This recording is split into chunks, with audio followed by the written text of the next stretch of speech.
اس کے علاوہ کسی اور رات میں نہیں دیکھا. اللہ تو اکبر. اس کے علاوہ کئی احادیث طیبہ ایسی ہیں جن سے ثابت ہے کہ شعبان المعظم میں خاص طور پر عبادت کا اہتمام کیا جائے. سبحان اللہ سبحان اللہ ماشاء اللہ. ٹھیک ہے علامہ صاحب، مطلب یہ کہ اس میں کوئی ہے جواز، اور مطلب یہ کہ لوگ جمع ہوتے ہیں تو اجتماعی طور پہ عبادت کا اہتمام کیا جاتا ہے. اور پھر دوسری بات یہ کہ یہاں پر ایک بات میرے ذہن میں یہ بھی آتی ہے، میں آپ سے شیئر کرنا چاہوں گا، اپنے ناظرین سے بھی شیئر کرنا چاہوں گا کہ دیکھیں بھائی، ایک شخص ہے ایسا، یہ بات ہے کہ اسے فرائض کی پابندی کرنی چاہیے. جی بالکل. ہر شخص کو کرنی چاہیے، ٹھیک ہے، چونکہ وہ مکلف ہے جی. شریعت کا. تو اب یہ ہے کہ اگر کوئی فرائض کی پابندی نہیں کر پا رہا، ٹھیک ہے نا، اپنی سستی کی بنا پر، کاہلی کی بنا پر، غفلت کی بنا پر نہیں کر پا رہا، لیکن اتفاق سے اللہ نے اس کے دل میں ڈال دیا کہ بھئی یہ آج 15 شعبان المعظم کی رات ہے، اور سنا ہے کہ اس رات میں اللہ تبارک و تعالی مغرب کے وقت سے ہی آسمان دنیا پہ نزول اجلال فرما لیتا ہے، اور لوگ اہتمام کر رہے ہیں، لوگ مسجد کی طرف جا رہے ہیں. تو میرا بھی دل چاہ رہا ہے میں بھی مسجد کی طرف جاؤں. تو کیا ایسا کرنا چاہیے ہم لوگوں کو کہ ایک چوکیدار کھڑا کر دیں اور بولیں بھائی رک جاؤ، یہیں پہ کھڑے ہو جاؤ، بتاؤ فرض پڑھتے ہو نہیں پڑھتے ہو؟ نہیں پڑھتے ہو فرض، چلو باہر نکلو، شاباش، پہلے فرض کا اہتمام کرو. ارے بھائی، کوئی آ رہا ہے مسجد میں، اللہ تعالیٰ اسے سجدہ ریزی کی توفیق عطا فرما رہا ہے، ہو سکتا ہے کہ وہاں کی دعا سن کر، وہاں کی آہیں سن کر، وہاں کے گڑ گڑانا لوگوں کا دیکھ کر، وہاں پہ لوگوں کے جو ہے وہ آہ و بکا کا منظر دیکھ کر ہو سکتا ہے اس کے دل کی کیفیات بدل جائے. تو ایسا تو ممکن ہے. تو خیر بہرحال یہ ہے کہ عبادت کا کوئی معین وقت تو نہیں ہے، لیکن یہ کہ ہم یہ کہہ سکتے ہیں کہ اگر نہیں دل چاہتا آپ کا تو مطلب آپ کسی اور وقت میں عبادت کا اہتمام کر لیں، لیکن بہرحال اس کی شرعی حیثیت ہے جیسے کبھی آپ نے بتایا. ایسا ہی ہے علامہ صاحب، آپ کی بات اچھی لگی، اور آپ نے جو سوال میں بھی بات کا اظہار فرمایا کہ مسجدوں سے رکنا، عبادت سے رکنا. ہم اللہ اور اس کے رسول کو احکامات پر غور و فکر کریں تو اللہ تعالیٰ کے جو نیک بندے ہوتے تھے لوگوں کو قریب کرتے تھے. حضرت عبداللہ بن عمر کے بارے میں آتا ہے، جب لوگوں نے ڈھونڈا کرتے تھے تو پوچھتے تھے حضرت کہاں ملیں گے؟ کہا کہ حضرت 2 مقام پر ملیں گے. کہا 2 مقام کون سے؟ کہا یا تو مسجد میں ملیں گے یا ماں کے قدموں میں ملیں گے. اللہ تو اس طریقے سے کنیکٹ ہوتے تھے وہ اللہ تعالیٰ کے نیک بندوں سے. اور یہ آپ نے سنی ہوگی روایت کہ مومن کو مسجد میں اس طرح سکون ملتا ہے جیسے مچھلی کو پانی میں ملتا ہے. اللہ اکبر. تو ہمیں تو چاہیے کہ لوگ کسی طرح قریب ہو جائیں، کسی طرح آ جائیں، کسی طرح آ جائیں. چلے نفل ہی پڑھنے کے لیے، آج نفل پڑھنے کے لیے آئیں، کل فرض بھی پڑھنے کے لیے آئیں گے آپ انشاءاللہ تعالی. تو یہ کہ اہتمام کرنا چاہیے. بہرحال یہ کہ ہمیں جو ہے وہ لوگوں کی دل جوئی بھی کرنی چاہیے اس حوالے سے. اچھا علامہ صاحب، ایک اور سوال ہے، وہ یہ کہ اس میں جو ہے وہ قبرستان جانے کے حوالے سے آپ بتائیے گا. قبرستان جاتے ہیں لوگ، اور جو ہے نا وہ اگربتی بھی جلائی جاتی ہے وہاں پر. اچھا بعض لوگ جو ہے وہ موم بتی بھی جلانے کا جو ہے وہ اہتمام کرتے ہیں. بعض لوگ اذان دے دیتے ہیں. مطلب اپنی اپنی جو ہے نا وہ کچھ چیزیں جو ہے نا وہ لوگوں نے شامل کی ہوئی ہیں. تو اس میں کیا شرعی حیثیت ہے کہ ہم لوگ کیا کریں، کیسے جائیں، اور سنت طریقہ کیا ہے کہ ہم لوگوں کو جانا بھی چاہیے یا نہیں جانا چاہیے؟ قبرستان بالکل جانا چاہیے. اب اصل میں ہمارے معاشرے میں یہ ہو چکا ہے کہ ہم نے اس کو رسمی طور پر لے لیا ہے. ٹھیک ہے، 15 شعبان کی رات آئے گی تو ہم گھر سے نکلیں گے اور رسماً ایک پھول لیں گے، اور رش بھی لگا ہوا ہوگا تو ہم کوشش کریں گے دھکے کے ساتھ چلے جائیں، اور قبر کی بے حرمتی ہو رہی ہے تو ہو جائے، لیکن ہماری رسم ادا ہو جائے. جبکہ حضور اکرم صلی اللہ تعالیٰ علیہ وسلم نے ایک کو دیکھا، ایک شخص کو کہ قبر سے ٹیک لگایا ہوا ہے. حضور صلی اللہ تعالیٰ علیہ وسلم نے فرمایا کہ تم اس کو نقصان نہ مت پہنچاؤ، وہ تمہیں نہ پہنچائے. شرع میں یہ بات موجود ہے کہ حضور علیہ الصلوۃ والسلام کا مقصد یہ تھا کہ ابھی تو تم اس کو تکلیف دے رہے ہو مردے کی قبر پر ٹیک لگا کر، قیامت کے دن جب یہ مردہ اٹھے گا تمہیں تکلیف نہ دے، کہ تم سے اس کا حساب نہ مانگ لے. اتنا اہتمام ہمیں بتایا گیا. پھر فرمایا گیا کہ جب جنازہ جا رہا ہوتا ہے، شعب الایمان شریف کی حدیث ہے، جب جنازہ جا رہا ہوتا ہے تو جو نیکوکار بندہ ہوتا ہے اسے اپنے رفقا کی جو اس کے ساتھ شریک ہوتے ہیں جنازے میں، سب کی آواز آ رہی ہوتی ہے. اللہ اکبر. اور انسان کے علاوہ ہر شے اس کی آواز کو، مردے کی آواز کو سن رہی ہوتی ہے. مردہ کہہ رہا ہوتا ہے مجھے جلدی لے کر چلو. تو اس سے ثابت ہوا کہ جب ہم قبرستان جائیں تو ہم اس کا خیال رکھیں کہ جس کی ہم تدفین ہو چکی ہے اور اب ہم اس کے لیے جا رہے ہیں تو ہمارا مقصد کیا ہے سب سے پہلے، اور پھر شریعت کا کیا مطالبہ ہے، ہم قرآن و حدیث کے دائرے میں رہ کر جا رہے ہیں یا نہیں جا رہے.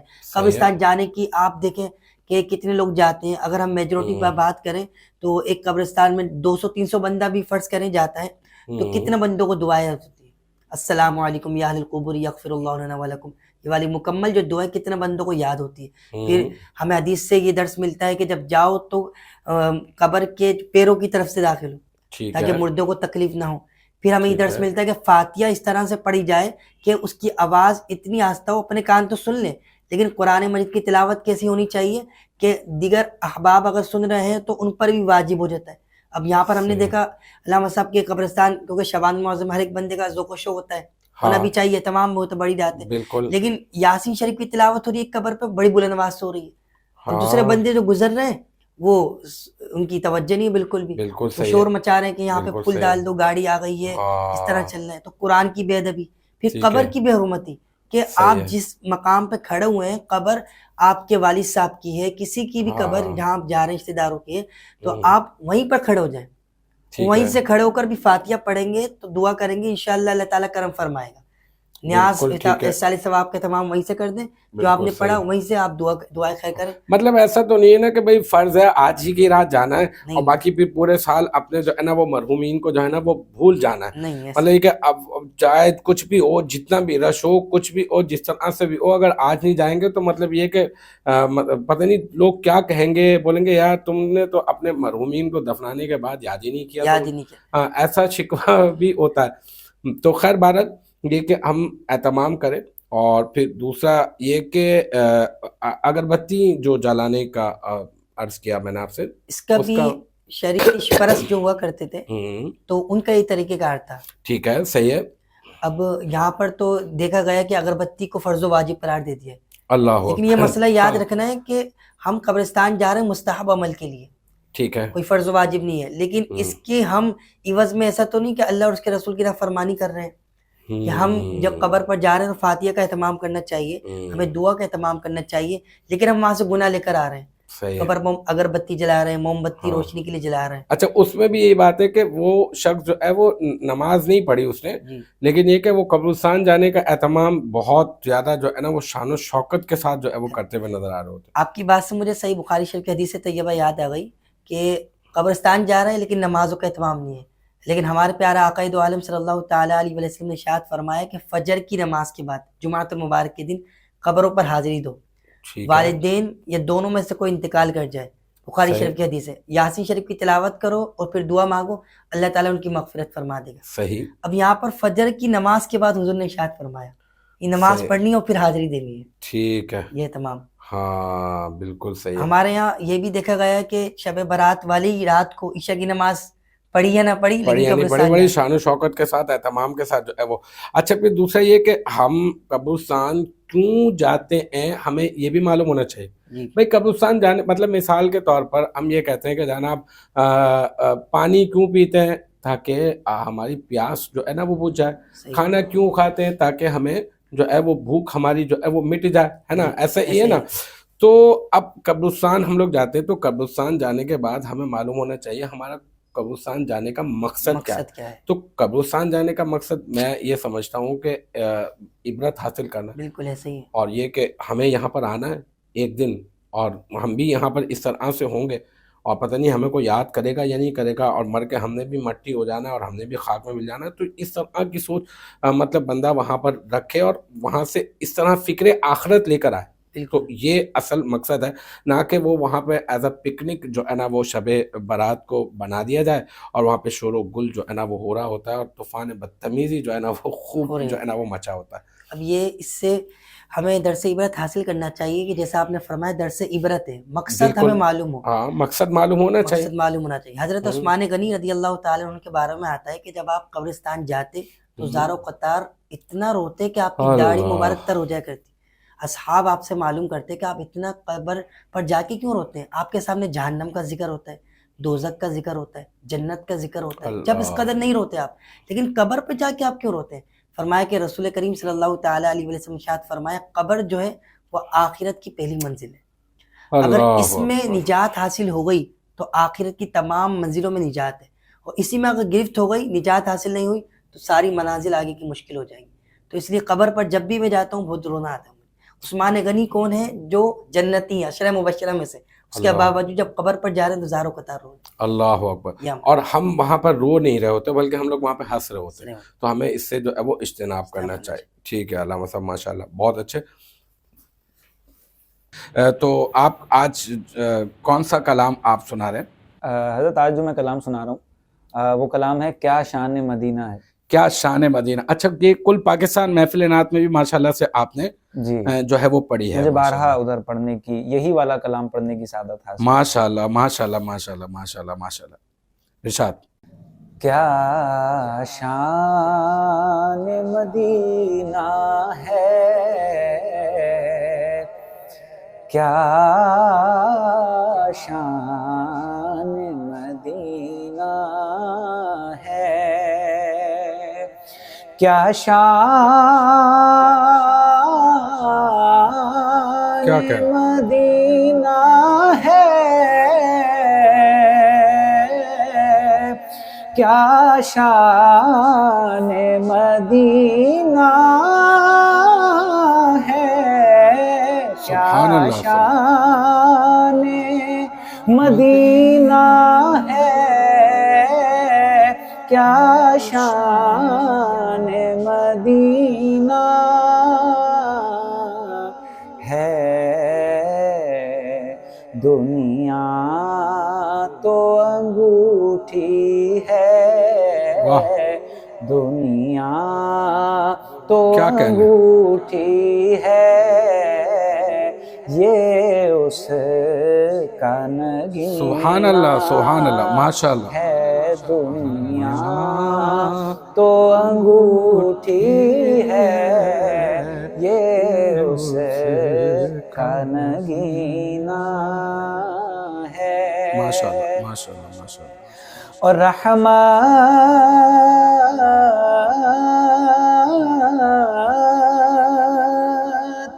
کا خزینہ ہے، رحمت کا خزینہ ہے، رحمت کا خزینہ ہے، رحمت کا خزینہ ہے. سرکار کی امت کا یہ شہر سفینہ سبحان اللہ ہے. سرکار کی امت کا یہ شہر سفینہ ہے. اور رحمت کا قرینہ ہے، رحمت کا قرینہ ہے، رحمت کا قرینہ ہے، رحمت کا قرینہ ہے. کیا کہنے. ماشاء اللہ ماشاء اللہ. کعبے کا جو کعبہ ہے، کعبے کا جو کعبہ ہے، آقا کا مدینہ ہے. کعبے کا جو کعبہ ہے، آقا کا مدینہ. ماشاء اللہ ماشاء اللہ بھائی بہت خوب. ماشاء اللہ ماشاء اللہ. بس اس لیے جینا ہے، بس اس لیے جینا ہے، بس اس لیے جینا ہے، بس اس لیے جینا ہے. ایک جام ریاض ان کے دیدار کا پینا ہے، ایک جام ریاض ان کے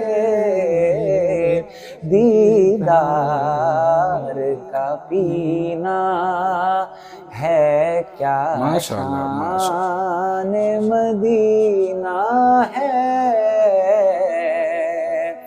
کیا شان مدینہ ہے۔ سبحان اللہ، سبحان اللہ۔ اچھا علامہ صاحب، ایک اور سوال ہے ذہن میں میرے، وہ مجھے بتائیے گا کہ جو ہے کیا یہ قبرستان جانا سنت ہے، اور کیا اس کی ترغیب کس طرح سے ہمیں جو ہے وہ حاصل ہوتی ہے؟ نبی کریم صلی اللہ علیہ وسلم بھی کیا اس کا اہتمام فرمایا کرتے تھے؟ یہ اس کے بارے میں ذرا روشنی ڈالیے گا۔ یہ بالکل حدیث سے ثابت ہے، اور ٹھیک ہے، سیاستہ کی وہ حدیث جو ترمذی شریف ہے اس سے ثابت ہے۔ صحیح ہے۔ امام ترمذی اس حدیث کو کوٹ کرتے ہیں اور فرماتے ہیں کہ حضرت عائشہ صدیقہ رضی اللہ تعالی عنہا کہتی ہیں کہ جب شعبان المعظم کی نصف رات تھی، یعنی شب برات کی رات تھی، تو پیارے آقا کریم صلی اللہ تعالی علیہ وسلم اپنے حجرہ مبارک میں موجود نہ تھے، تو میں اٹھی اور میں نے دیکھا کہ حضور صلی اللہ تعالی علیہ وسلم کہاں تشریف لے گئے۔ میں نے جب دیکھا تو جنت البقیع میں پیارے آقا علیہ السلام موجود تھے، اور میرے دل میں خیال آیا کہ حضور صلی اللہ تعالی وسلم شاید کسی دوسری زوجہ کا حق ادا کر رہے ہیں۔ اب دیکھیں ان کے دل میں خیال آیا، اور نبی پاک علیہ السلام نے فرمایا کہ اے عائشہ تم کیا سوچ رہی ہو کہ اللہ اور اس کا رسول تمہاری حق تلفی کرے گا؟ اللہ، اچھا، اس سے ایک بات تو یہ ثابت ہوتی ہے کہ جو رسول کی اطاعت کرتا ہے گویا وہ اللہ کی اطاعت کرنے والا ہوتا ہے۔ ٹھیک ہے۔ اور رسول صلی اللہ تعالیٰ علیہ وسلم کو یہ بات معلوم ہو گئی کہ عائشہ صدیقہ نے یہ سوچا ہے، اللہ، تو کہا کہ اللہ اور اس کا رسول تمہاری حق تلفی یقیناً نہیں کرے گا۔ معلوم ہے میں یہاں پر کیوں آیا ہوں، یہ 15 شعبان المعظم یعنی شب برات کی رات ہے، اور تمہیں یاد ہے کہ بنو قلب کی جو قبیلہ تھا اس کے پاس سب سے زیادہ بکریاں ہوا کرتی تھی۔ ٹھیک ہے۔ آج وہ رات ہے کہ اللہ تبارک و تعالیٰ بنی قلب کا جو قبیلہ تھا اس کے پاس جو بکریاں تھیں ان کے اوپر جو بال تھے، اللہ تعالیٰ میری امت کے جو لوگ ہیں اس بالوں کے برابر مغفرت فرما دے۔ اللہ، یہ فضیلت حضور صلی اللہ تعالیٰ علیہ وآلہ وسلم نے بتائی۔ امام ترمذی آگے لکھتے ہیں، فرماتے ہیں کہ یہ حدیث تو حضور علیہ السلام نے ارشاد فرمانا رات کو تھا، شب برات والے دن، لیکن صبح جب عائشہ صدیقہ رضی اللہ تعالی عنہا بیدار ہوتی ہیں تو تمام لوگوں کو یہ حدیث سناتی ہیں۔ اللہ، تو اس سے ثابت ہوتا ہے کہ حضور صلی اللہ علیہ وسلم اس رات کو شب برات گئے۔ اور پھر بعض لوگ علامہ صاحب یہ کوسچن اٹھاتے ہیں کہ جب بعض لوگ یہ سوال اٹھاتے ہیں کہ بھائی ایک بار زندگی میں حضور صلی اللہ تعالی علیہ وسلم قبرستان گئے، جنت البقیع میں گئے، ان کو یہ حدیث کو یاد نہیں رہتی کہ حضور صلی اللہ تعالی علیہ وسلم نے فرمایا کہ قبرستان جانے سے پہلے میں منع کیا کرتا تھا، لیکن اب جایا کرو کیونکہ آخرت کی یاد دلاتا ہے، یہ موت کو یاد دلاتا ہے۔ تو ہمیں قبرستان بالکل جانا چاہیے، اور وہاں پہ جا کے ہم نے دعاؤں کا اہتمام کرنا چاہیے، اور اس نیت کے ساتھ بھی جانا چاہیے کہ اللہ کے رسول صلی اللہ تعالی علیہ وسلم بھی جانے کا اہتمام کیا کرتے۔ ٹھیک۔ اچھا علامہ صاحب، یہ آج کے ہمارے سیشن کا آج یہ آخری کوشچن ہے آپ سے، کہ یہ ارشاد فرمائیے گا کہ یہ جو متعین کر لینا ہے اور کسی بھی دن کا یا پھر کسی بھی رات کا اور متعین کر کے عبادت کرنا، اس کی کیا شرعی حیثیت ہے، کیا حکم ہے اس کا؟ بالکل جائز ہے۔ قرآن مجید کا 13واں سپارہ سورہ ابراہیم میں اللہ تبارک و تعالیٰ نے ارشاد فرمایا وَذَكِّرْهُمْ بِأَيَّامِ اللَّهِ، ٹھیک ہے۔ اللہ کے دن ان کو یاد دلاؤ۔ حضرت عبداللہ بن عباس رضی اللہ تعالی عنہما اس آیت کے تحت فرماتے ہیں کہ اس سے مراد جس دن اللہ تعالیٰ نے اپنی نعمتوں کا نزول فرمایا۔ اللہ، تو مثال کیا دیتے ہیں، فرمایا جیسے کہ بنی اسرائیل کو اللہ تبارک و تعالیٰ نے من و سلوہ جو دیا اس کی نعمتوں کا ذکر، اسی طرح حضرت داؤد علیہ السلام کی جو قوم تھی ان کو منع کیا کہ ہفتے کے دن شکار نہیں کرنا۔ ٹھیک ہے۔ اب دن خاص اللہ تعالیٰ نے کیوں کیا؟ پچھلا مہینہ شب معراج کا گزرا، وہ افضل والی رات کیوں ہوئی؟ کیونکہ اللہ تعالیٰ نے اپنے محبوب کریم کو اپنا دیدار عطا فرمایا۔ شب قدر کیا جو رات ہے وہ افضل کیوں ہوئی؟ کیونکہ اس دن قرآن مجید کا نزول ہوا۔ ٹھیک ہے۔ تو جس دن میں زیادہ برکتیں اللہ تبارک و تعالیٰ نے عطا فرمائی، تو ہم پس منظر اس کا بیک گراؤنڈ دیکھیں تو اس میں کوئی نہ کوئی واقعہ پیش آیا۔ تو اس طرح دن خاص کر کے عبادت کرنا بالکل جائز ہے۔ پھر دوسری حدیث ہمیں ایک ملتی ہے، مولا علی رضی اللہ تعالی عنہ اس حدیث کو بیان کرتے ہیں، فرماتے ہیں کہ پیارے آقا کریم صلی اللہ تعالی علیہ وسلم نے ارشاد فرمایا کہ ہر رات اللہ تبارک و تعالی رات کے تہائی حصے میں، یعنی بالکل جو آخری حصہ ہوتا ہے اس میں نزول اجلال فرماتا ہے، وہ اپنے بندوں سے فرماتا ہے کہ ہے کوئی مجھ سے مغفرت طلب کرنے والا کہ میں اس کی بخشش فرما دوں۔ لیکن شعبان المعظم کی جب 15ویں شب آتی ہے تو اللہ تعالیٰ آخری حصے میں نہیں بلکہ جیسے ہی سورج غروب ہوتا ہے تو اللہ تبارک و تعالی رحمتوں کو نزول فرماتا ہے، اور پھر اللہ کریم 3 باتیں ارشاد فرماتا ہے کہ ہے کوئی مجھ سے استغفار کرنے والا کہ میں اس کی بخشش فرما دوں، ہے کوئی مجھ سے رزق طلب کرنے والا کہ میں اسے رزق کے حلال عطا کر دوں، اور ہے کوئی مصائب اور پریشانی میں مبتلا کہ میں اسے عافیت عطا کر دوں۔ تو نبی پاک صلی اللہ تعالی علیہ وسلم فرماتے ہیں جب امتی جو ہے دعاؤں کا اہتمام کرتا ہے تو اللہ تبارک و تعالیٰ اسے بے پناہ عطا فرما دیتا ہے۔ سبحان اللہ۔ تو یہ نصف شعبان المعظم کی رات کو جو ہم خاص سلیکشن کر کے عبادت کرتے ہیں بالکل جائز ہے اور اچھا عمل ہے۔ ماشاءاللہ ماشاءاللہ، ٹھیک ہے، ماشاءاللہ ماشاءاللہ۔ علامہ صاحب بس اسی پہ ہی پروگرام کا اختتام کرتے ہیں۔ بہت بہت شکریہ، آپ تشریف لائے، اور بلال شہزاد صاحب آپ کا بھی بہت بہت شکریہ، ماشاءاللہ سے آپ تشریف لائے، اور اسی کے ساتھ آپ جو ہے وہ اپنے ہوسٹ محمد سلیم سروردی کو اجازت دیجیے گا۔ وآخر دعوانا ان الحمدللہ۔